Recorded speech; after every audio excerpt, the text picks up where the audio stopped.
Well, good evening, Internet. Hello, and welcome to Let's Talk Board Games, episode 21. Wow. Really good. Glad to be here. I'm hoping that the bit of echo that I've got goes away in a moment. Yeah, and it has. Brilliant. Brilliant. Wow.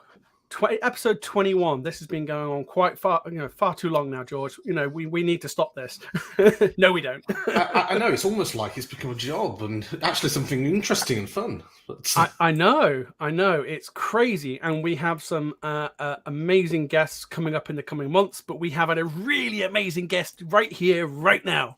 And that is Mr. Dan Knight, who's down in the other corner. Hello. Yeah. Hello. Good evening. My other boss.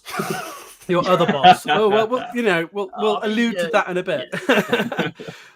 So Dan's from Stone Sword Games, and let's face it, you guys have produced quite a few things now, haven't you? So got Full Moon Jackets, Hogs of War, board game, card game, Senjutsu, obviously, which is my big thing, and then we've got some really cool stuff coming out next year after. Yeah, it's really exciting time. For those of you who are watching the show for the first time, feel free to add any questions in as we're chatting to Dan. We will be moderating the channels. We are live streaming across Facebook, YouTube, and Twitch. And my fellow hosts, George and Gregor, who's just below me. Hello, Gregor. Hello. It's all right. And Mr. George over there. Hello. We will, of course, ask our own questions as well. But do feel free to pop in those questions, and Dan will obviously answer them. And of course, I'll attempt to answer them. Don't ask me anything I'm not supposed to answer. That's a no-no. And of course, we'll have all sorts of comments appearing up on screen, and of course, lots of information going across the bottom of our screen. But before we get too far, very quick shout out and thank you to everyone that donated to our 24-hour live stream in aid of Dementia UK on May the 4th. We raised, at the moment, the total is £560. We are very chuffed to have raised that much money for Dementia UK. And hopefully I think it was the promise of giving them a Jar Jar clone Kessel run. Yeah, someone said if we get to a certain amount, yes, Joe Paul, thank you very much. Yes, Jar Jar is coming for you. So yes, we're going to be live streaming a very special. We did not hit the 512 before the 24 hours was up. So I think the Jar Jar. I'm not sure the Jar Jar clones thing is valid. But I think we did. That's up. That sounds like a cop out to me. Yeah. I think we've got to do it. Still do it anyway. Mostly because I think it would just be hilarious. That, and also I think Joe will lynch us if we don't. But for now, let's start having a chat with Dan. So, what's the latest with Senjutsu? Because of course it was backed. It did very well. Yes. Yeah. So we've pretty much nailed the PvP sort of player versus player dueling side of it. So the core basic part of Senjutsu is like the player versus player fighting.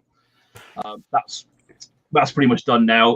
Playtest, we did an absolute amazing job. I can't praise the playtest team enough. There's ridiculous numbers of games and data coming in.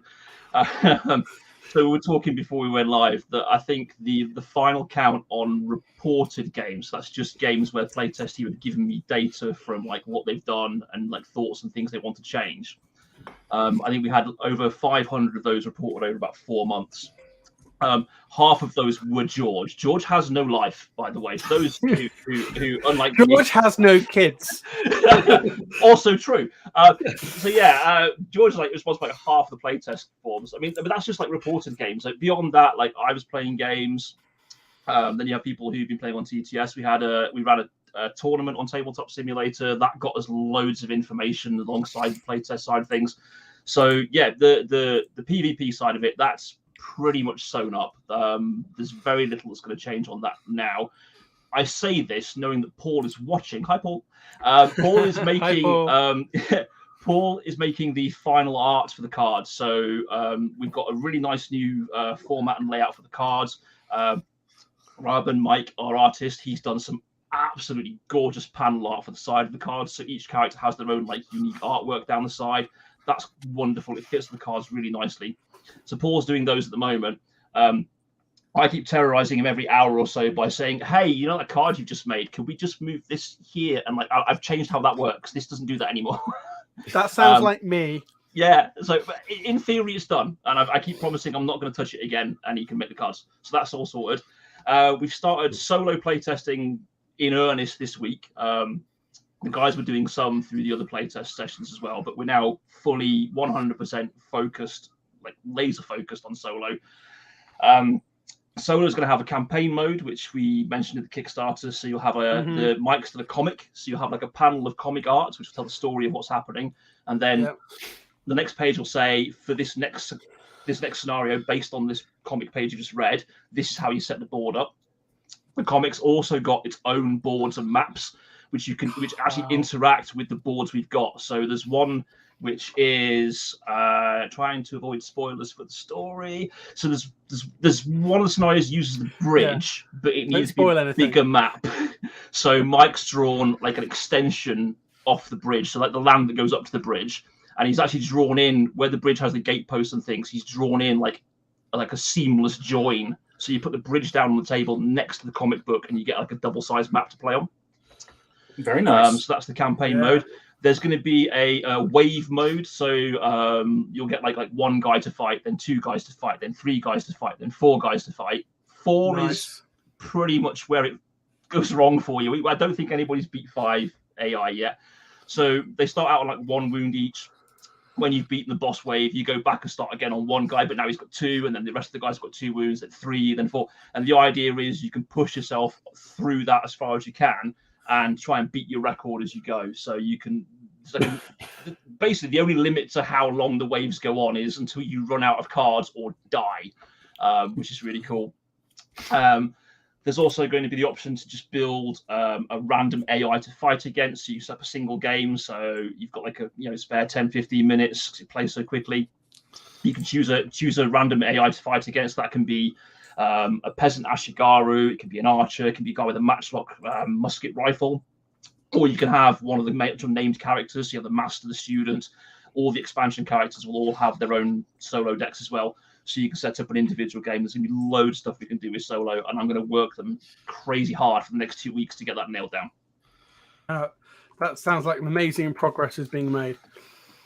It's really exciting. I when I saw the Kickstarter, of course, and the initial, points about the campaign and the solo campaign, I was like, that's good because solo is quite important these days, and some people are still not doing solo modes in their games, and it's surprising because it's becoming more and more popular. Yeah, I think like pandemic and lockdown has kind of made that more of a thing because like prior to the pandemic, you have your regular game group, you go out and play games, and then suddenly finding yourself like at home, not having those regular people. I mean, like obviously online has all like the toys to play. Tabletop Simulator was huge through lockdown, but it's still then getting everybody together. Like when I don't know about other people, but I found with my group that it was easy to get people together if we were going somewhere because you have to make the effort to be there. Whereas if you'd organize something online, someone would go, "Oh, I'm going to watch this movie," or "I'm going to do this," or something else will come up, and then you don't get the full group. Yeah. So having that solo backup's been really good. So I don't understand why you'd have a game that clearly could have a solo mode and you wouldn't put it in there. It's like way back at the beginning of Senjutsu, one of James's things was we have to have PvP, but like you have to be able to play this solo as well. You have to just get it out and play a game. Yeah. I mean, Joe Paul makes a valid question. I'll ignore the last part because he's realised he's already answered his own question. But the first part he hasn't. What was the hardest part of developing solo mode? The AI. Like, it's a nightmare. Like, you've got to try and make a non-player character play like a human would, and you can only make it so robust as you can. We're currently having an issue at the moment. this is George's job tomorrow. So some of the cards in Senjutsu, some of the moves you can do, the attacks and defense cards, can spin your opponent around. You can put them off foot and spin them around to get behind them. Mm-hmm. The AI doesn't understand that. It hasn't got the capacity to go, oh, now I have to turn around. So you have to find some way of getting those cards to tell this unpiloted character what to do. So at the moment, I'd say probably 60% robust. It's good to a certain level. And so the hardest part is basically getting it from that 60% where it's like playing against your grandma to getting it to like the 90% solid where it's like playing against an actual player who knows the rules and knows all the intricacies of what their character can do. Gives you a challenge. That's the hard part. Yeah. George. Well, I'll say this is why we're beating it to a bloody pulp, so that we tell it we're teaching it how to beat the rest of you to a bloody pulp. Exactly. And for anyone who isn't aware, George is part of the Diary of a Lincoln Geek team, but he is moonlighting and helping out Stone Sword Games by doing some playtesting. He is. He's very helpful as well. Yeah, and Sui, bless her, is also supporting him with that as well. It's not just George. Yeah, as long as the AI doesn't play like George, oh my God, no one will ever. Yeah, as long as the AI doesn't roll like George, everything, that'd be fine. What can I say? My shrine to RN Jesus, just yeah. I've watched George play, and I love the fact that George gets worse hands of cards than I do. It's great. Like there's somebody out there who has worse luck than me. It's wonderful. Oh, that's me. Interesting. So we'll play games, and I went through a phase of trying to find decks that people are going to build to try and break the system. So the idea is it's a fighting game. So you would have attacks, and you would have blocks, and you would have movement cards in your deck to give you a wide scope of doing stuff. But then there'll always be that person out there that goes, but are there enough block cards to just run 40 of them? There are. You can. It doesn't work, thankfully. So I went through a phase of seeing if I could run a purely aggressive deck with just 40 attacks. But just in case, I'd put in 3 or 4 dodge or block cards just to try and get out of a jam if I could get myself stuck somewhere. And in 4 straight games, there's 3 block cards in my deck. They're in my opening hand. Oh, there they are again. Oh, there they are again. It's this is no, it's inhuman. It's wrong. And George has worse luck than that. It's great. Exactly. And this is one of the joys of the customization that is with Senjutsu. Now, very quickly, just a small repeater for anyone that has joined us, because we have had lots more people join the live stream as we've been chatting. We are chatting with Dan Knight from Stone Sword Games, and we're talking about Senjutsu, but we're also going to be talking about a few other little things as well. Yes. Yeah. Just to definitely answer Joe's second part of the question, and for everyone else, whilst it is pottering along the bottom of the screen, you can still pre-order for Senjutsu. The link is hidden somewhere in the comments as well. If you want to go and do that and back it, it is awesome. I am very much looking forward to getting my all-in copy with all the things and doing all the things. And I say not least because I got to design the card. Exactly. This is why I didn't, this is no disrespect to you guys. I didn't back it because I knew George was backing it to the top tier. Oh, man. That's the only reason. To be fair, so you didn't buy my game. What's going on? To be fair, he's already got a copy on the shelf. Well, I do, and it's being painted at the moment, like I said earlier, by Gremlin Miniatures. So, I have a copy, and I will be playing it more so with George when we've got access to the rest of it. Good. You mean you've got access to the non-broken, not version 4 cards? Yeah, I have. Yeah. And the thing is with this, though, is, of course, as part of the group that is us, Diary of a Lincoln Geek, we have a pool of a lot of board games. And we try to, as a group of friends and cohorts, not to duplicate games too much, because... Not even Battlestar Galactica? You went there! Swear jar. He needs to put some money into the swear jar. We've just instigated. We actually do only have 1 copy of Battlestar between the group. We have only, we do. Yeah. Have you got Unfathomable as well, though? Not yet. Not yet. I've only played it on TTS, and our TTS mod of Battlestar Galactica is excellent. So thank you, and shout out the Pro Buttons for helping program and design that. So yes, yeah, Pro Buttons is one of the guys active on our Discord channel, so which is good. Yeah. So he's very helpful. So my next question is of course, if I can interject first, Chris. Go. I love this story, and I know this story so well already from everything. But I've got to ask Dan. When we first met Paul and James, they were very much two men in a shed with lofty ideas. How did you get involved? I just invited myself. I just turned up and wouldn't go away. It is the short version. So I wasn't going to go to Games Expo last year, which is when I met Paul and James. I decided that it probably wasn't going to be big enough. There was they fence sat on whether they were going to have restrictions, because it's like this is just coming out of like one of the lockdowns. So there was like loads of like, are we going to have the code passes? Is mask wearing going to be mandatory? You know, how are they going to do distancing? And I just thought at that point I was with a bunch of people that were like, it's just not worth the headache. I'm not going to bother going. About 3 months before making that decision, I'd reached out to Queen Games to say, do you need a volunteer? They were like, oh, we're already full. I was like, okay, cool. I'm not going anyway. It's fine. And about 2 weeks before the expo, the guy from Queen, Russell Blitz, absolutely standout, lovely guy, he messaged me on Facebook and said, you still interested in volunteering? I was like, oh, it's 2 weeks away. I wasn't going to go. I was like, so I checked with the missus and she said, yeah, thumbs up, you can go and do that. So I went down. Wandering around, saw the giant Senjutsu banner, the Hogs banner. You couldn't miss James and Paul at Expo. It was a fantastic expo for the smaller studios because they got so much space. Oh, exactly. Yeah. We didn't miss them at all. Yeah. Oh, you can't miss us this year. I'll get to that in a second. But I wondered. I saw them, and I'm a sucker for. There are basically 3 periods in history, like most people into gaming, that will get me interested and worked about a game. Pirates, cowboys, samurai, in no particular order. Any of those 3 things in the game, I'm all over it. And I clocked Senjutsu and I was like, okay, I'll have a look. I get now why you like the Waku so much. Yeah.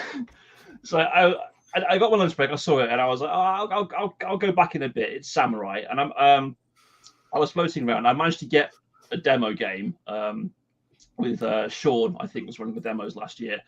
And even then, with like 20 different cards and 2 characters, it was clear to see that there was something there. That like James and Paul had hit that sweet spot of awesome that you don't really see that often, like new studios out of nowhere. Just like this game, it was a winner. Like I looked at it and went, that's going to make a ridiculous amount of money when it launches.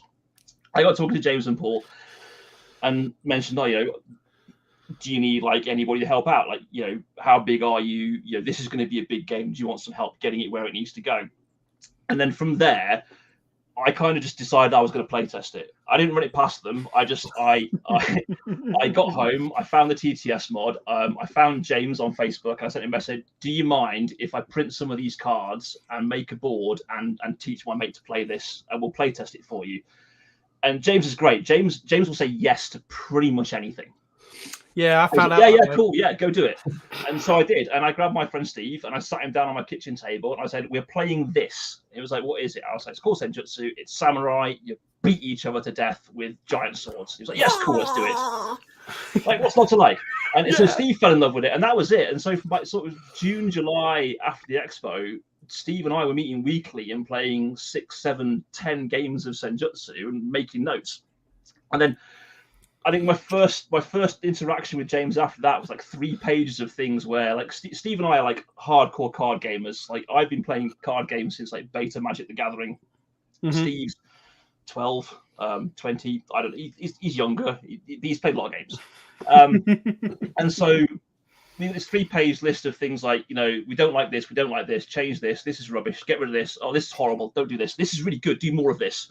And sent it across. So we didn't think anything of it. We thought if they look at it, they look at it. If they don't, they don't. Because I've play tested other games before, and you kind of send your feedback across, and it's kind of it's a crapshoot whether anything gets looked at or implemented off it.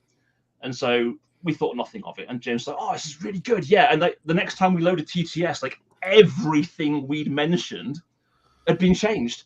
It was like, this is amazing. Like, not only is this game really good, but the designers are like, yeah, let's take this feedback on board and make this game better. So then we got talking to James after that and said, do you want some help like on the Kickstarter front? Like, I was working from home at the time in an office job that gave me far too much free time to sit on Facebook and Kickstarter comment sections, and said, I because we played so many games, do you want me to field questions? Like, if it gets busy, do you want me to answer rules questions so you can only, you can take some time off? I was like, yeah, cool. And that's pretty much where it started. Like, I just kind of just made myself. They didn't get any time off, comments, and yeah, that was it. And then once the campaign was as successful as it was, James and Paul reached out and said, "Do you want a job?" I'm like, yeah, of course I want a job. Why not? Yeah. Any nerd or geek's dream. Yeah, and when I came on board, I was I didn't really know what I was going to be doing. Like, I was like, I can run playtests for you. Like, I've got playtest experience. I can do tournament kits and organized play stuff. Experience doing that. And organized play is always important. Oh yes, yeah. Big plans for organized play. Nice, and it makes me happy to hear that, because so many games, and there are a lot of games now, thanks to COVID and the amount of amazing designers. There's no tournament scene or organized play afterwards. It's more of an afterthought. Yeah, I think that I love organized play. I love being able to get together with people who play the same game in the same place and play over and over and over again the same game. Like, I play miniatures games. I play Malifaux. I've played Warhammer in my time. I did 2 tours of Duke Games Workshop as a member of staff. So I've played everything, and I still play all sorts of stuff. There's a whole raft of Star Wars Legion guys down here behind this comment. Yeah. Because like they did a crazy deal last week. And so organized play it's good, and I love it, but it needs to be run properly, and it needs to be supported properly. Oh yeah, exactly. The issue I think we're going to find is I don't think organized play is going to get back to, for any game, not just Senjutsu, but we're talking like the big FFG card games, miniatures games. Off the back of the pandemic, I think we're still going to see 12 to 18 months minimum before you're going to start seeing the turnout you used to have for events, which is a shame. Hopefully, people who've got a passion and a burning will to get people back and playing games will get it going again. So we'll hopefully go from there. I'm certainly looking forward to Senjutsu OP events. Exactly. I think that one of the cool things we're doing, I don't think we've mentioned this anywhere, is so one of my hats is going to be the organized play dude. So designing the scenarios and selling stores. This event's got these maps. This is what you're going to be doing, and obviously figuring out what prizes to put in stuff. So sticking with all the way through the Kickstarter, one of the big mantras for us was no exclusives. Anything gameplay will never be exclusive. If it's needed to play the game, you'll always be able to get it. So the idea with Senjutsu organized play is that all the prizes, if they're gameplay related, will be like a timed exclusive. So if you win it, you don't pay for it. You've won it at an event, but then an as yet undetermined amount of time down the line, anything you could win at an event, you'll be able to buy. Yeah, that's nice. I like that. If we do a neoprene playmat of we've got the snowboard and the Burning Village and the Corsair. If we do like a meadow, like a nice green meadowy rolling hill board to play on, if that's a board at an event that you can win, 6, 12, however long down the line, you'll be able to buy that board, and there'll be a nominal fee to get it. If there's an alternate art card, so like the cool thing about card games is you could just change the art on something and it's a prize. It's great. Yeah. Everybody loves alternate arts. I've got rafts of them for all sorts of stuff. So we can chain Mike to a desk, have him draw 15 new characters in a different style, and that's a tournament kit. And then you can win those, and then you can buy them later again for postage and nominal fee. So nothing in our organized play will ever be exclusive if it's a game item. If we do in a perfect world, we do like world championships with 150,000 people, and they all be going, and you have all this huge prize fund, and we could do stuff like we could do I don't know, The world is your oyster. The world is your oyster. If we decide, get millions of subscribers and have a set of samurai armor as the prize. Yeah, exactly. Yeah, like my god! I used to do the Game of Thrones card game, and we went to events where you could win like the replica of the Hound's helmet or Jon Snow's sword. Like we could do stuff like that. We could get like a replica samurai helmet as a prize. Now that would be exclusive, but it's not a game item, so you know it needs to I like the idea of alternate cards. It's always been a very popular thing. Back in the day when I collected the Decipher Lord of the Rings game, they had alternate cards as tournament prizes. Yeah. I haven't played that for a long time, but I wish I still had my collection. And go back to Joe's comment about the lovely miniatures. I think it's fairly obvious for all of us who were at Expo. The miniatures were already there at Expo. They were always part of the game, always were going to be. But again, the amazing work on those has been absolutely stunning. And I mean, even the horribly shocking mutilated versions that Dan put into the TTS mod for us to mess around with are still brilliant little miniatures. Okay, full disclosure, I don't know how to put things into TTS. I kind of just like massacre like the file. I'll have the file that is like the sculptors have done these. Oh man, the models are amazing. I don't think I've actually got one to hand. I printed out all because we did the 54mm painters ones. I printed a set and they're in the office at the moment, unfortunately, and they're gorgeous. And so you have to kind of butcher them to get them into Tabletop Simulator because they have to be like so many polygons for it to read it, and so like you've got these poor deformed samurai on the Senjutsu boards. Yeah. I don't think that's indicative of the final product at all. I think that's one thing that drew us to the game. I think when we first saw it at Expo was the stunning models, because the models are epic, and an amazing job done by the sculptors and the artistic crew at Stone Sword. I mean, Max's paint jobs. I mean, they're phenomenal. They really are. Those photos do not do Max's paint jobs justice. They're absolutely stunning. Having been in the office and seen them in person, I say they're 10 times better than they look on Facebook.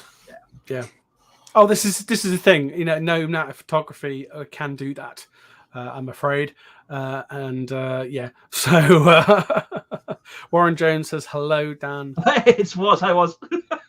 So it's always nice to see familiar faces. Let's just take a step away from Senjutsu for a few minutes, if we can, if that's okay. So you've got some new stuff you're bringing to Expo this year, aren't you? Yes. Yeah. Now, of course, we're going to be there. Yeah. Exactly. We're going to be there. We're going to be doing a really nice live stream with the guys from Stone Sword on the day as well. So if you're not going to be there and you can still, no. So sorry. Oh, did you not know? Oh, right, yeah. So Barry of a Lincoln Geek are chatting with Stone Sword at Expo again this year. Cool. Yeah. It's all being confirmed and booked in. I can't remember what day it is on the schedule now. I'd have to bring it up and have a quick look. But Paul confirmed. Yeah, they were like, yeah, come along, come say hi. So we are. Jim said that they would say yes to anything. Yeah, they do. They say anything, yes to anything. Yeah. We're excited to do so. But what cool things are you guys bringing? Okay, so I mean, they're both hugely cool, like just for the names on them alone. Like so, Daimyo, which is the second Battle for Japan game, is area control taking over the whole country of Japan. That we've actually we're working with Martin Wallace on that one. That's just going to be a Martin Wallace game designed from the ground up. It's all his work. We're going to develop it, obviously fine tune it, get it ready to go. But yeah, it's a Martin Wallace game. It's gorgeous. It flows so well. I think the original plan for Daimyo was it was going to be like a 4X type game. It's kind of like a 3X. There's no exploring. The map is the map. So there's area control. There's hand management, resource management. It's everything you'd expect from a Martin Wallace game. Is in this. It's absolutely gorgeous. We'll have a demo copy there, so it won't be the final art. It's still in development, so we'll have a development copy there, which will have the core feel of the game. We're going to strip out some bits and pieces. I mean, it goes up to 6 players, and with that many people around the table, with that many people around the table, you're looking at, you know, that's a good solid 2-3 hour game as you're getting them into meeting the whole big part of it. Yeah, the main thing with like game night. Yeah. I mean, it's not unwieldy. It's chunky. It's a nice big weighty game to sit and have a good evening of. It does have it does have a solo mode. There is an AI system for it, which is pretty good. Nice. So and also there's always at least 4 active participating players. So the game will put AI in to make sure that there's stuff always going on the map. And the AI in this for the extra players is an absolute nightmare. It's words I can't say because you're a family-friendly show. It gets in the way in the way that like a good player would get in the way and stop you doing stuff. Yeah. There's a really cool system of alliances in it. So there will always be allied players, and so you can prevent somebody attacking you by forcing an alliance with them, and you can force an alliance. So there's a kind of like a bidding system. So you have basically one of the phases of the game is you'll set up 3 potential alliances of the sets of players, and then as a group you'll then individually bid to choose which alliance you want to be the active alliance. So if there's an aggressive player who's going to win, you can basically, with your mate, say, well, if we pull him into an alliance and we both aggressively bid to make this the alliance this turn, he can't attack us, so he can't take our territory and he can't win. So there's a really cool like sort of manipulation mechanic to that. Then you've got you move around the board, you get different armies. You have most cities are either coastal cities or landlocked cities. You'll then need boats or horses to progress across the map to go and attack people. So one of the cool mechanics with the boats is if I want to attack, say, Gregor, who's the other end of Japan, I need to send my army on boats. Yeah. So you need 1 boat for every dude you send. Basically, you have like Ashigaru, samurai, cavalry. So every army guy you want to send needs a boat. So if I send an army of 4 guys, or 4 cards as they are, I'll need 4 boats. Now, on the receiving end, if Gregor's got boats, he can then basically blockade me from getting in. So for every boat he spends, I then have to spend another boat to get past his blockade. So it's not simply I'm attacking here, I'm going to beat you. There are ways to kind of fend it off before it even gets as far as a fight. Nice. I like that mitigation. And that's really cool because it's Japan. 80-90% of the cities are all sea cities. Yeah. It is a fantastic game for backstabbing people. Bizarrely, there is a way. So with the alliance system, you can still backstab your friends. So you can jump in and help defend, or jump in and help attack with your alliance. But you have a card that basically says whether you're loyal or a traitor to them. So you put your army in, and then you put in your loyal or traitor card. And so once armies are set, you flip your card. And so if you go to your ally and say, "Oh, I'll help you take Kyoto," yeah, let's go and do it. I'll put in like 15 strength of army, and what you do is you put in like 3 like Ashigaru who are like strength 1, and you put your traitor card in. You basically your 3 Ashigaru tell them and go, "See you later," and you just watch them die. It's great. Yeah. So yeah, there's loads of really cool little stuff you can do like that. So Daimyo is fantastic, and we're going to have that there. We're probably going to set up like a demo turn so people can see the mechanics of like attacking, defending, that kind of stuff, and get the core potatoes of the game. So they're not going to play the full 2 to 3 hours of.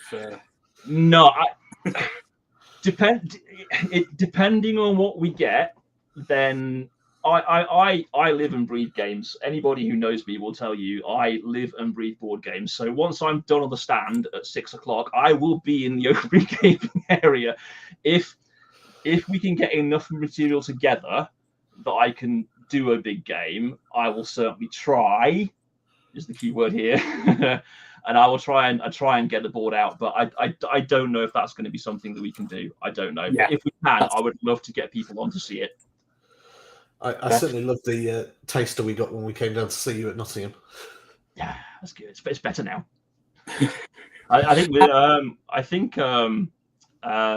James and Paul meet with Martin this week. He's got a newer, updated version for us. I think I'll have to double check that. Ooh, shiny. So we get updates every now and again. That's pretty good. Sorry, we keep talking over each other. Other than being set in Japan, how does it relate to Senjutsu, like story-wise? Story-wise, not so much Right. on that level, because Senjutsu's campaign story mode is very specific to the characters in the box. So that story is Senjutsu's story. Daimyo is it's I'm going to choose my wording here carefully, because there will be some historians who say no, it's not. Historically inspired. Yeah, it's historically. Daimyo is historically inspired. So the starting locations for each of the clans is as close to historically accurate as we can make it in the game. So you'll start in certain regions of Japan where those clans were known to be operating at the time. So there's a historical setup. That's the base setup for the game. But then there is the option to play with like a randomized setup, so you can choose starting locations and do other stuff. So the stories are separate. But that being said, you will get when the Daimyo Kickstarter launches, there will be miniatures for the 6 Daimyo of the clans, which will be Senjutsu scale, which Muggins here is going to design cards for, so you can play those characters in Senjutsu. Nice. So I like that. So where Senjutsu had the warrior and the master, and so you can then name your warrior master. He becomes your warrior, and you tell your warrior story. Nice. When Daimyo drops, and we get those cards and those models to put in Senjutsu, you'll be able to play as Takeda Shingen, Oda Nobunaga.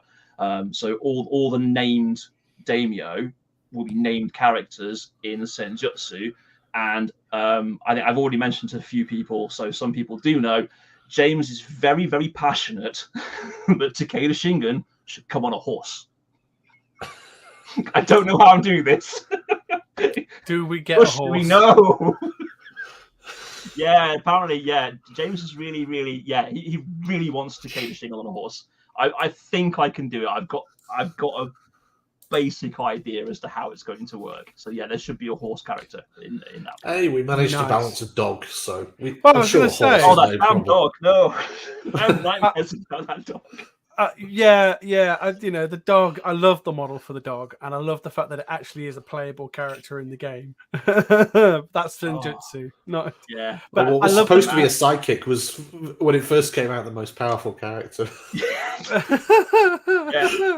It was horrible. What? I don't think Steve liked me that day. No. Well, what did you do? Can you tell us?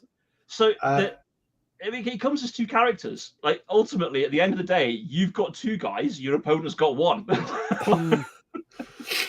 So yeah, there's that. I went a bit overboard with the damage output on the dog, and it suddenly became that basically the playtest team to demonstrate to me how broken I'd made the dog were playing games with just the dog. Against how many people? But he's fixed. It's good. Yay! You fixed it. Brilliant. Wonderful. It is important to get your dog fixed. Yes. Yeah, very much so.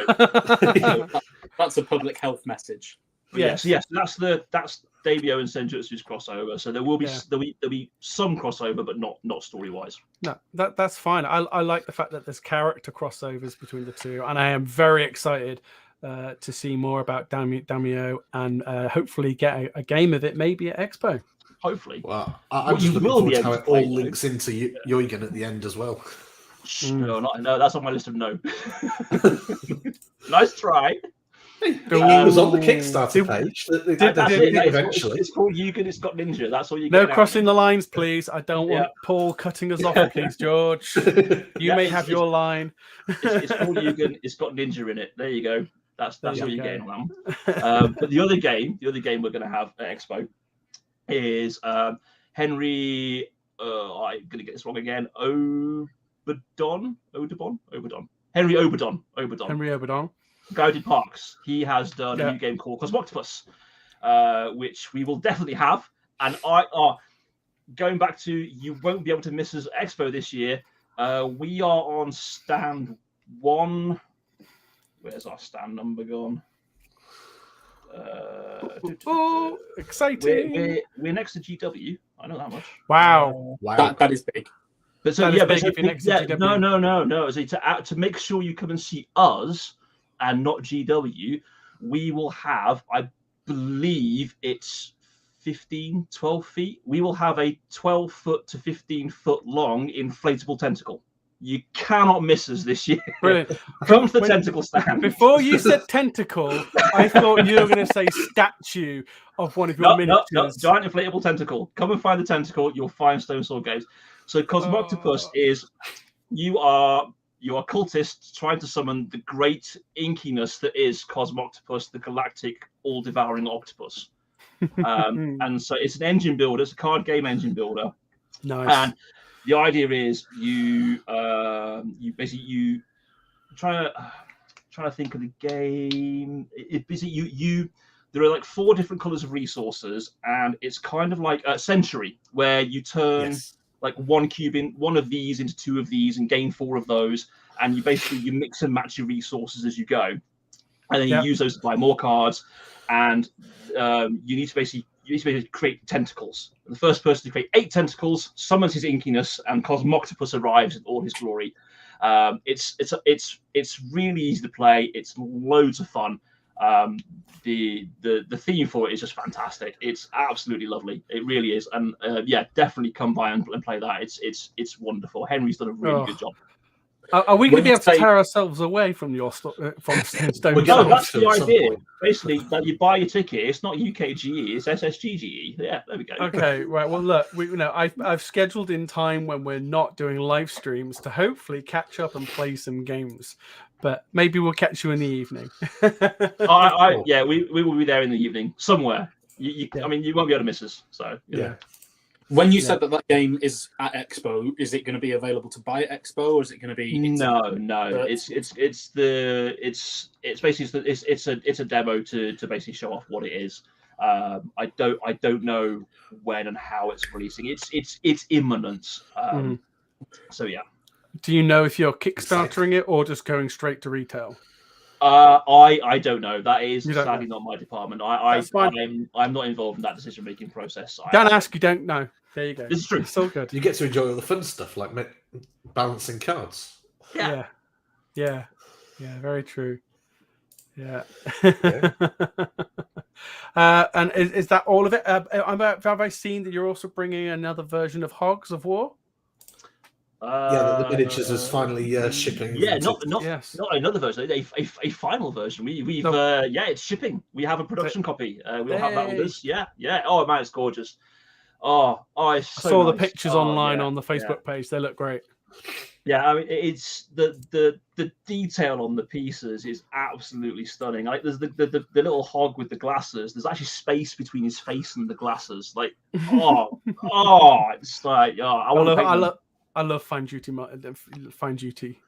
details. So it's always good. Yeah, excellent. It's absolutely bonkers. Like if you've played Hogs of War, if you're as old as I am and you played it on the PlayStation way back when, like it's that nuts. Is that crazy OT? So the guys played it today. Paul won by loading up, of all things, his medic with a super shotgun and basically just ran around blowing stuff up with his medic. Like pigs dying in the grass. Like medic, shut up, killing stuff. I love it. It's just as mad as the computer game. It's loads of fun. And again, there's a big campaign through that as well. And multiplayer also. It's a really good fun game. We've got a production copy of that. We'll definitely have that with us to have a look at. Again, since we'll have it on us, if I happen to be within earshot and a grab of an arm, then give me a poke and we'll drag it off to the gaming area and we'll set up. Fantastic. Excellent. Wonderful. That's what we like to hear. We like things like that. We get spoiled by you guys. Since Expo, you guys have done and half looked after us. It's been really nice. We love chatting to you lot. You down the road. You're local. You're local boys. Well, exactly. You got to look after local's important. It really is.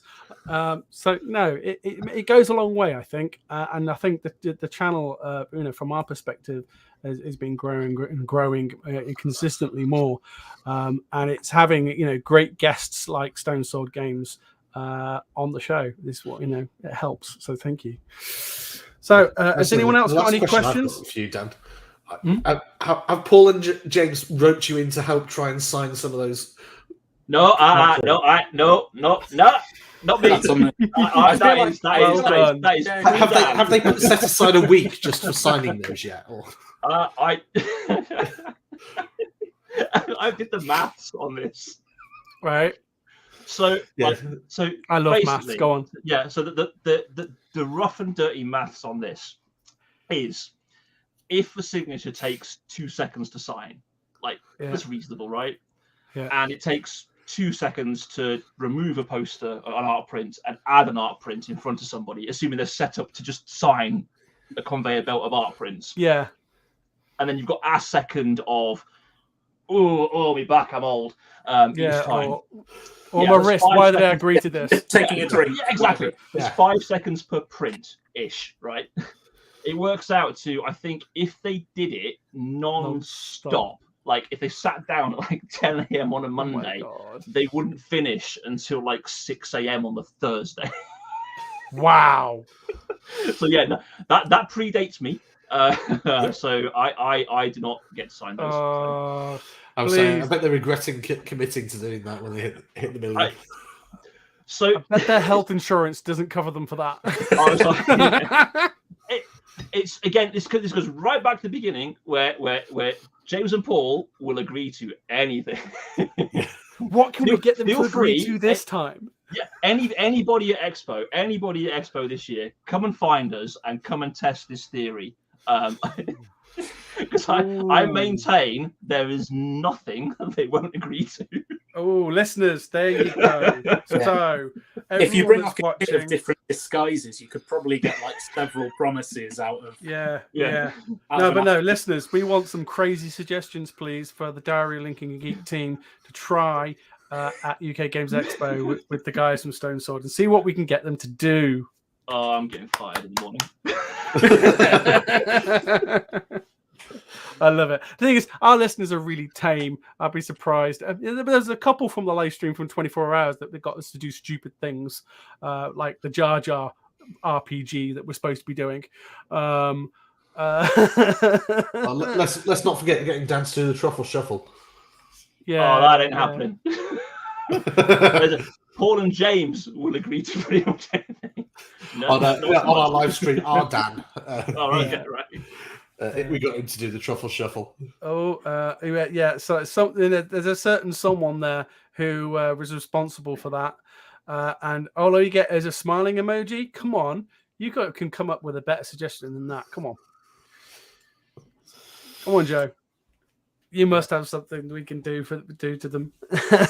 But no, tell us offline actually, because we don't want to see you. We don't want to know. Oh man, that's mean. Or you could set up a secret Discord. Sorry to give Dan more work. I know he's not even here. Our Dan is set up a secret Discord channel that people can just put suggestions in. That's what I'm going to suggest. There you go, brilliant. Paul and James don't use Discord, so exactly. James does. James learns. Yeah, but they're not on our Discord yet, exactly. Are they? I'll fix that for you. It's fine. I'll crowbar him in there somehow. Okay, that's fine.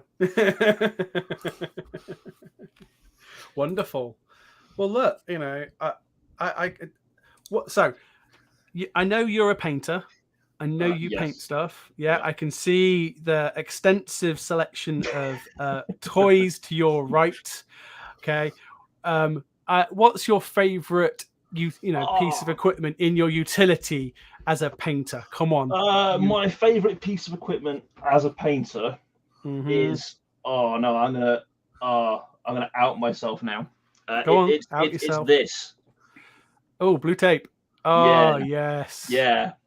Because you can do stuff like this, like you can paint like pristine like straight lines. Yeah. Beautiful. Yeah. It, by far and away, it is the best thing ever because I can freehand, but like, why when I don't have to? Why when you've got amazing tacky and low tack tape is critical. And also, the cool thing is if you get the thin stuff as well, is you can twist it and bend it. So if you're painting tanks, for example, or want to do flames, you can like bend it into the flame shape. Yeah, well, it's like pinstripe tape. It's like pinstripe tape. Yes, it is. Yeah. My favorite is Maskol fluid. Mm-hmm. Yeah, okay. That's surprisingly useful because you can paint it whatever way you want, and you just airbrush to your content. I'm afraid of my airbrush. I've had an airbrush for about 2 years now. Oh, and I miss my airbrush. I understand the mechanics of the airbrush, and I fully appreciate what it can do, but I don't think I can do what I'm supposed to be able to do with it. I think I've used it twice. Once was to airbrush a picture on my PC case, and the other was like to use the air in it to clean my PC case. That's what I've used it for. I think anyone with an airbrush has done that to clean the fans on their computer. Oh yeah. And if they haven't, they're lying. Because I only ever used an airbrush on scenery. Really, I never did it with miniatures. I was never that great with an airbrush, but they are extremely useful. So yes. There's a guy called what's his name? Angel Heraldez. The stuff that man can do with an airbrush he's not human. Like, he's insane. Like, it's just ridiculous. I have to check that one out. I've not heard of that one, but we follow a selection of painters, so it's always useful to have painters on hand, as friends of the channel, because often we don't like to play test games with unpainted models. Oh man, that's harsh. Like if something changes, like, oh, I've changed the weapon on this guy, like, gotta paint a new one. Yeah, no, I know. It's all good. We try our best, but it doesn't always happen. So it's nice. It's also, I think, from a review perspective, or someone who's doing a preview as well.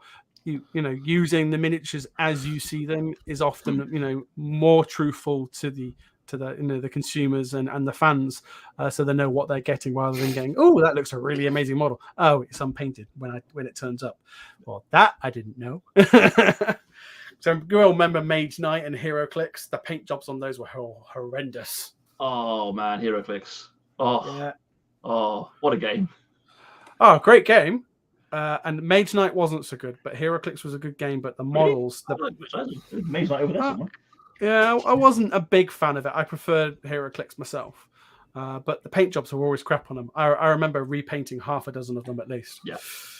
I think they're a lot better these days. The latest ones I've seen. They've massively improved now, yes. But back in the early days, they were like slop.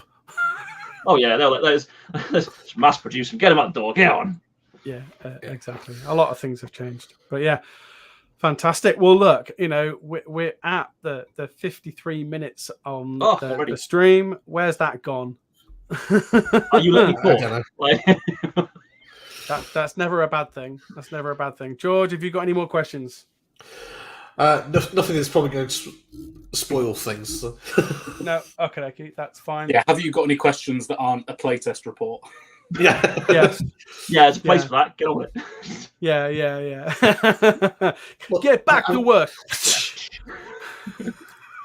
That's my day. So you can see dedicated time tomorrow. Yeah, dedicated time tomorrow. Yeah. So no, it's great to have you on the show and chat to you. I got one very last question for you, and then we'll open it up to the floor just in case anyone who's watching has any last questions.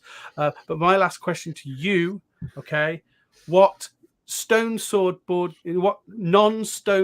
board game is your favorite?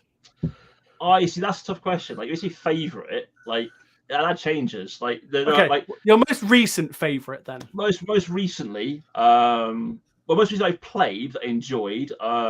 Actually, those because I haven't put them away yet. Yeah. So Forbidden Stars and the Shadow of the Past from the Turtles. They're wonderful little game, lovely. Finstar's also fantastic. I got the solo Batman Dark Knight Returns Miller Batman I heard game. of that. Yeah. That's really good. That is really good. That's my friend at DB Games. He said that was good. Yeah, that's the thing I looked at and went, I wonder what I can use out of this. Mechanically, it's a very solid game, very good. In fact, it's designed. It goes back to what we were saying earlier. It's actually designed as a solo game. It is a pure solo experience. Like you buy it to play solo. It's wonderful. It really does do the job well. Yeah. Other than that, I will always be up for a game of anything that's got Cthulhu in it. Anything. Like, you're a Cthulhu fan, are you? Big Cthulhu nut. Yeah. So Arkham Horror, card game, board game, Eldritch Horror. So you must be a big fan of Unfathomable then. Unfathomable, yes. I hate Unfathomable, because I can't say it. And also, I think there's some guy in Fantasy Flight's proofreading department who loves that word. Like, it's in everything. Yeah. It's a horrible word to say. Unfathomable. Yeah. Unfathomable. There you go. I got it right. Penguins. Yeah. I love Unfathomable. It takes the game we can't mention to a whole new level. Yeah. Why did you mention penguins? Benedict Cumberbatch can't say penguins. Yeah, because I was going to say Benedict Cumberbatch can't say penguins, can he? He says penguins. I have the same issue with Unfathomable. It's right. Most people can't say brewery either. Yeah. Well, I used to say, I couldn't used to say discombobulate, but now it's one of my favourite words. Befuddle is a wonderful word as well. Yeah. That's good. And gee, before, exactly. I think we've had a great chat with yourself, Dan. It's been lovely chatting to you. Thank you very much. Now, of course, we do get a lot of watch back. If there are any questions that come through and you happen to be on our Discord, you can pop them on there, or you can pop them on the rewatch stream of this. And I'm sure our guest will happily answer any questions if we haven't already covered them all already, because we've talked a lot about. I see him every day. I'll poke him if he doesn't. Yeah, exactly. I'm always online. One of the things with running the playtest, I'm on Discord, Facebook, or like 24 hours pretty much. So if I'm not there to answer something, if someone sends me something, I will pick it up and get back to people. There you go. That's lovely. Thank you very much. Of course, it's been an absolute pleasure, and I look forward to meeting you properly. Are you going to be at Expo this year? Oh yeah. Try and stop me. Good. Fantastic. What is your 20 to 30 second pitch? Someone's walking past your stand at Expo and you want them to come and look at your giant tentacle or your games? I don't need look to at my have giant a pitch. tentacle. We've got a 15-foot giant tentacle. Yeah. It wasn't even 10 seconds. I don't know why I asked. I was going to say, lovely. It's more that they've got. Here's my 30-minute wait list before you can even get to get to the sign-up sheet. I think 20-second pitch is less than 20. Is come and have a look at the new Martin Wallace and Henry Oberdon. Like, yeah, like two absolute heavyweights in design. So yeah. Yeah, well, you can sign me up for a demo of Damio without a doubt. I'm excited to play that. Cool. Yeah, you'll like it, Chris. Yeah. I can tell you now you'll like it. Yeah, well, I like Senjutsu, but I've not had much of a chance to play it because someone's playtesting it all the time. Well, I'm sorry. Why haven't you strong-armed Chris into playtesting with you, George? Like, I've got a bubba that gets in the way of a lot of things. Yeah, she's 15 months old. I love her to pieces. She's my little world. I love her, and she's amazing. And George, the Godfather, will back me up here. She is adorable. She is an absolute little princess. Oh yeah, she proper is. But yeah, she gets in the way of a lot of things. But that's not a bad thing because I enjoy spending time with her. So I happily let others do other things in my absence. You get to do the cool Game of Dad thing soon, then, where you get to hand over a cube of your Kallax. This cube is yours.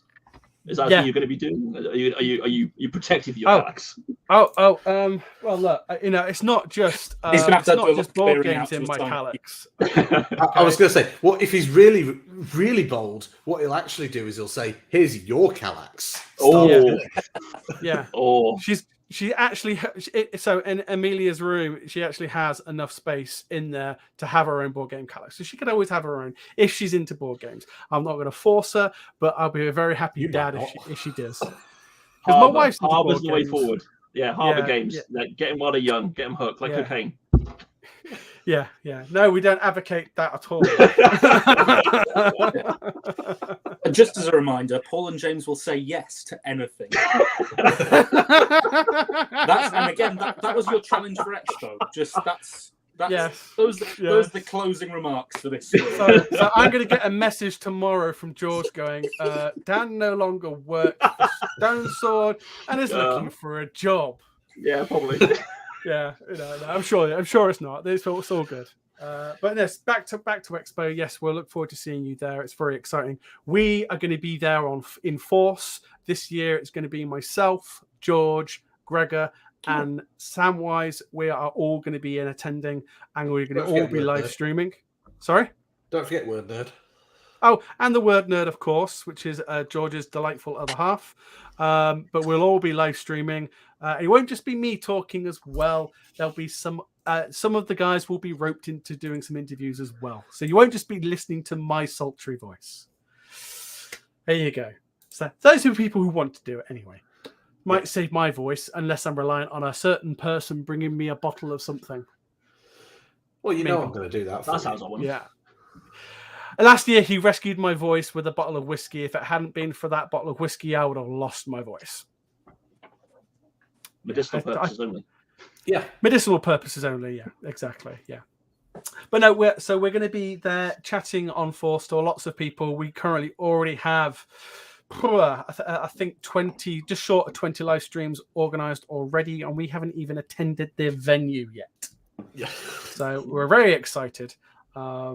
To give you an idea, we're going to be chatting to Stone Sword. Yes, because Dan didn't know we're going to be chatting to Stone Sword. We're going to be there chatting to them about Damio and all the other games that they're going to be have with them. We're also going to be chatting to Card Noir. We're also going to be chatting to Lighthouse Games. Yes, Craig from Lighthouse Games with his solo. It's pure solo player board game. It's a card-based game. It looks fantastic. I watched his live stream the other night. It's wonderful. So he's going to be there. He's very excited. It's his first ever Games Expo gaming convention ever. So it'll be really cool. Lots of others. Stop, Drop, and Roll. We're going to be chatting with our friends from there as well. And a few new friends as well that we've not been met at Expo before as well. Cognito Ergo Meeple. We're going to be chatting to them about that, and some our old friends as well, Dranda Games, Brambledown Designs, and of course our favourite friends, the guys from Paperboat Games. Shush! So, don't say that whilst he's here. No. We've got lots of favourites. We've got lots of favourites, but it's all good. There's lots, like I said, lots of exciting things going to be happening. If you are going to be or not going to be able to go to Expo this year, don't worry. You can join us, and you will be able to showing you lots of highlights from the event as well. Chris, yeah, when is it? When's Expo? Expo?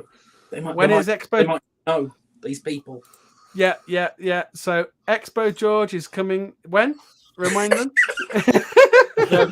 There's a bank holiday weekend in June. Yes, it is. Yeah, it's the Jubilee weekend. It's Friday the 3rd to Sunday the 5th of June.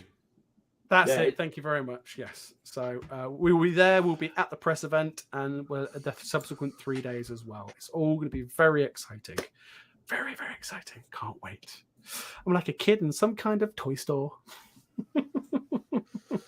There you go. So you can go check it out. Exactly. And there's a full rundown of all the traders and exhibitors that's going to be there, and lots of very cool events as well. So, of course, you can find lots more information about us on our social media channels, which has just popped up at the bottom of the screen. If you aren't already members on our Discord, please do come on and join it and be able to join in the conversations when we're not doing live shows and talk some board games. I'm going to stop talking. I'm going to say thank you once again to our wonderful guest, Dan Knight. Night, everyone. Take care, stay safe, and keep gaming. Yep. See you guys out. See you later, everybody.